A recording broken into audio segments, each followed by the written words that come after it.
ایک لڑکی جو کوٹھے میں رہا کرتی تھی، ایک دن ایک آدمی ہمارے کوٹھے پر آیا۔ اس نے مجھے پسند کیا، وہ مجھے کمرے میں لے گیا اور وہ بہت نشے میں تھا۔ جیسے ہی کمرے میں گیا سو گیا۔ رات کو اٹھا، پانی پیا اور واپس چلا گیا۔ ایسا ہی ہوا، کچھ دنوں بعد پھر سے اس کا آنا ہوا۔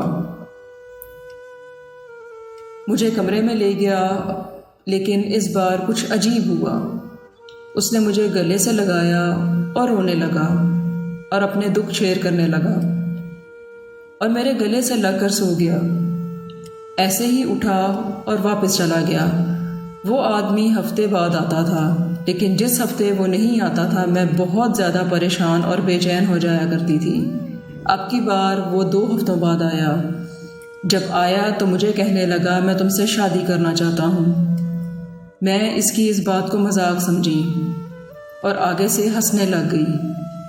اس نے مجھے بازو سے پکڑا اور میرے کوٹھے والی کو میری قیمت ادا کی اور مجھے مسجد میں لے گیا اور جا کر مجھ سے نکاح کیا اور مجھے اس علاقے اور اس جگہ سے بہت دور لے گیا۔ میں بہت زیادہ پریشان بھی تھی اور حیران بھی تھی کہ جس کے خواب میں نے زندگی میں کبھی بھی نہیں دیکھے تھے۔ میں ایک طوائف جو کبھی کسی کا خواب نہیں دیکھتی کہ اس کا اپنا گھر ہو، اسے کوئی محبت کرنے والا ہوگا، اسے کوئی پیار کرنے والا ہوگا، زمانے میں اس کی عزت ہوگی، وہ سب کچھ جو میں نے کبھی سوچا ہی نہیں تھا، وہ سب کچھ میری آنکھوں کے سامنے ہو رہا تھا۔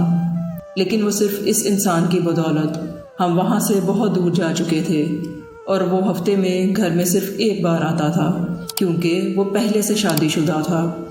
بہت اچھی زندگی گزر رہی تھی۔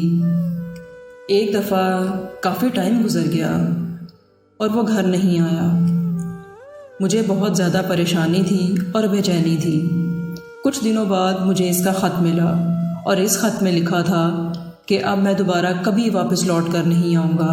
اس خط میں اس نے کوئی وجہ نہیں لکھی کہ وہ لوٹ کر واپس کیوں نہیں آئے گا، بس یہ کہنے لگا کہ اپنا اور ہمارے بچے کا خیال رکھنا۔ الحمدللہ اب میں حافظ قرآن ہوں اور معاشرے میں میری بہت عزت ہے۔ مجازی ہی صحیح، لیکن وہ میرا خدا تھا۔ آج تک میں وجہ نہ جان پائی، نہ اس نے کبھی بتائی کہ وہ واپس کیوں لوٹ کر نہیں آئے گا اور اس نے ایسا کیوں کیا میرے ساتھ۔ لیکن مجھے آج بھی اس کے لوٹ آنے کی امید باقی ہے۔ مجھے آج بھی یقین ہے اور امید ہے کہ وہ لوٹ کر ضرور واپس آئے گا۔ اس کے لوٹ آنے کا انتظار ابھی بھی باقی ہے اور مجھ سے اور اپنے بیٹے سے ملنے ضرور آئے گا۔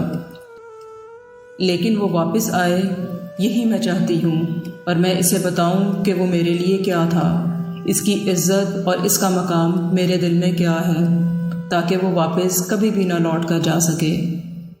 بات یہ ہے کہ جب محبت ہو جاتی ہے تو پھر اپنے محبوب میں کوئی بھی عیب نظر نہیں آتا۔